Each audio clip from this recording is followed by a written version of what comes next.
Hello friends. Friends, Discipline Equals Freedom by Jocko Willink.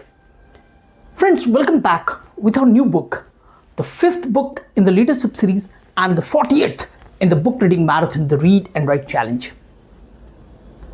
Friends, what if every obstacle you face at work, school or life is a test to your leadership? Today, as a part of our book reading marathon challenge, let's dive into the transformative lessons of extreme ownership.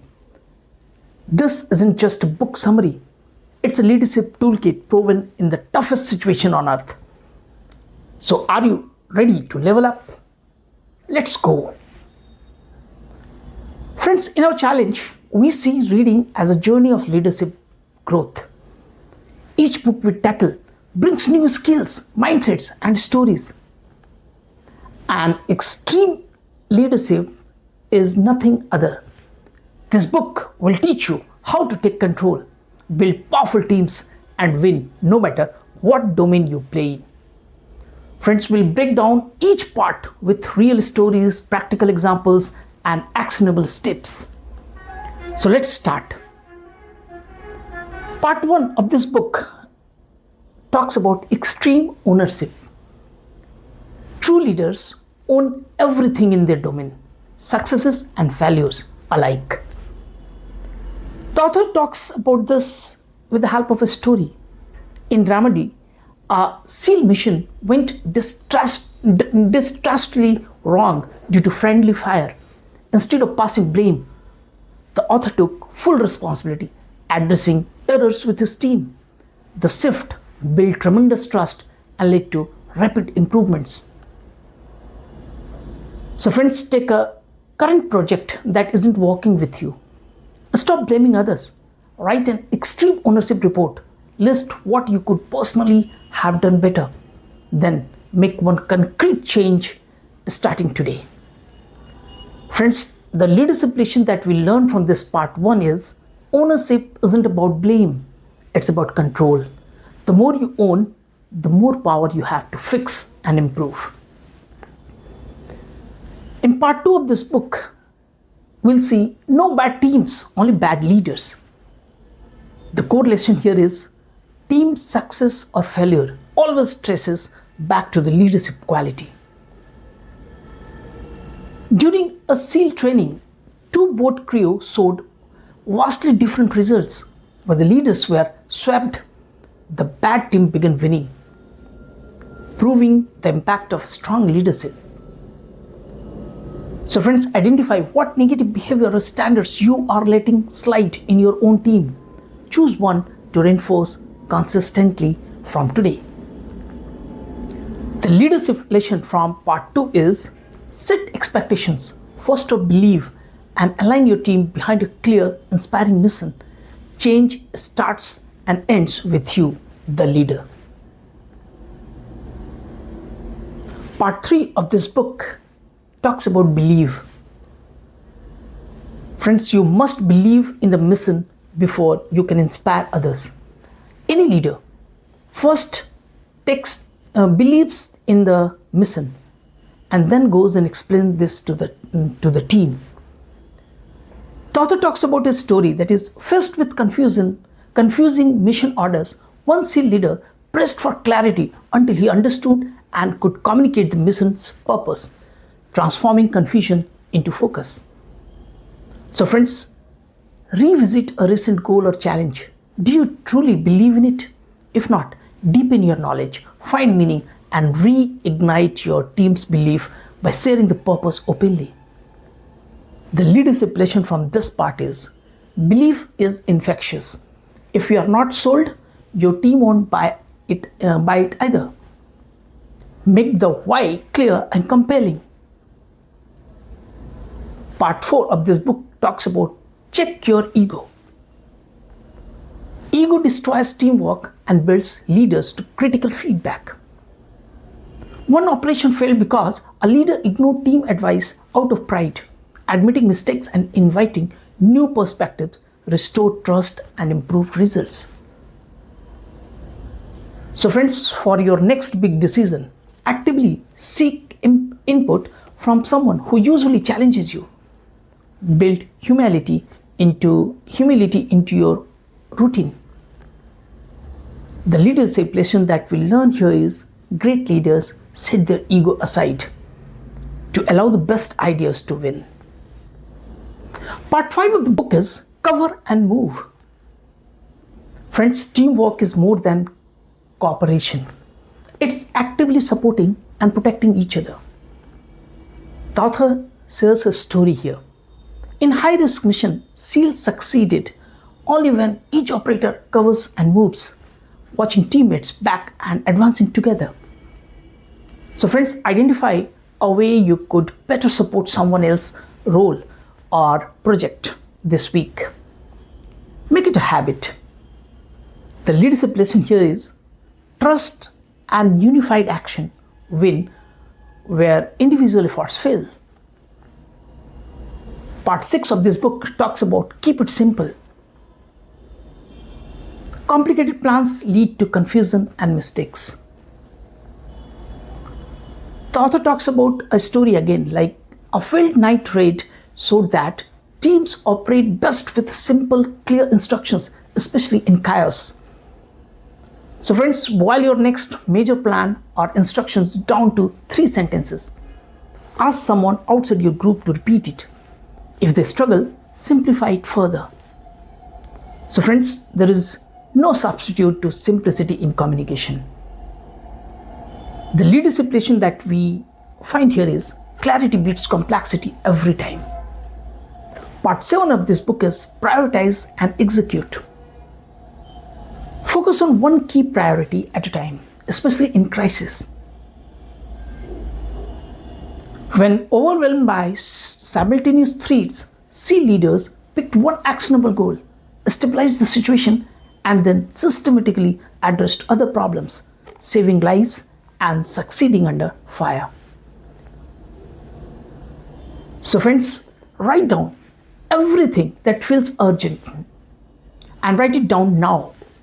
Pick the highest priority and solve it today. Delegate or defer the rest.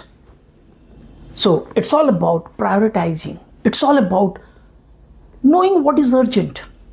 The leadership lesson here is momentum and success follows when you tackle priorities sequentially, not all at once. Part 8 of this book talks about decentralized command. Empower those closest to the action to make real decisions. The author shares a story here, like by pushing authority down the chain, SEALs leaders allow teams to respond rapidly to changing risks, often outperforming hierarchical command and control approaches. So friends, delegate a critical decision to a trusted teammate.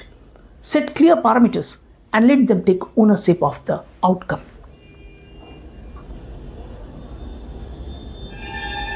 So friends, the leadership lesson here is leaders build more leaders, not just followers. So if you are a true leader, you don't need to have followers. You need to make more leaders like you.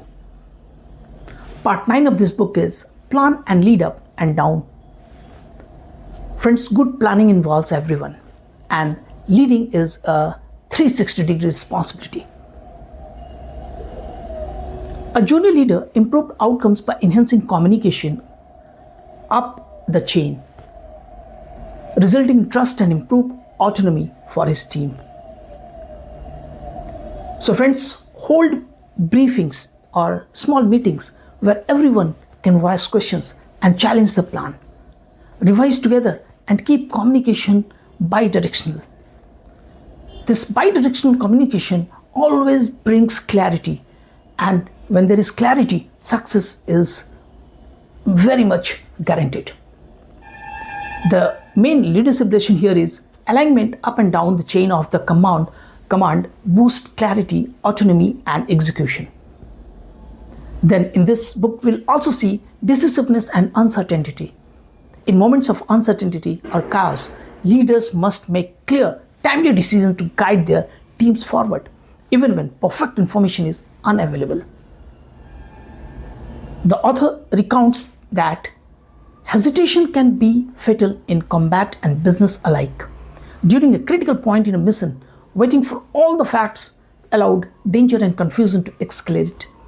But decisive action based on experience and risk assessment restored control and saved lives. So, friends, it is important to take decision quickly and not to wait for the best moment. So next time you face a tough choice, limit analysis time, set a brief deadline to make the best possible decision, and then move forward with confidence. Friends, the courage to choose and act is a leader's age. So the leadership lesson here is hesitation kills momentum and potential. So train yourself to act despite uncertainty by making small decisions quickly and reviewing the outcome for learning. Finally, friends, in this book, we'll see discipline equals freedom. True freedom comes from self-discipline. When you master yourself and your habits, you gain control over your time, outcomes, and life. So the author quotes here, discipline equals freedom. This means that every act of discipline, rising early, following a daily routine, focusing relentlessly, multiplies your power to do what you want, when you want. The author shares his daily 4:30 a.m. walkouts and strict routines. Over time, discipline builds physical and mental resilience, creating more options for success, health, and leadership. So friends, in leadership, discipline is a vital point. So choose one key habit, such as waking up early or dedicating time to strategic walk each morning. Track your consistency for 7 days and notice the increased freedom to achieve your goals. So friends, the leadership lesson here is discipline in simple actions forms the backbone of bigger victories. Start small, stay consistent, and watch opportunities expand in every part of your life. So friends, extreme ownership is not just for military. It's for our life as well. So starting today, adopt these principles, own your outcomes, simplify your plans, empower your teams, and take action. Share in the comments how you will apply extreme ownership in your journey, and join the challenge by reading, leading, and inspiring others. Friends, remember, it's not what you preach, it's what you tolerate. Go and be the leader who owns and changes everything. So friends, I request you subscribe for more deep dive book summaries and leadership lessons. Join our book reading marathon and transform your life, one book, one action, one team at a time. And friends, thank you very much for being a part of this incredible journey, the book reading marathon, the Read and Write Challenge.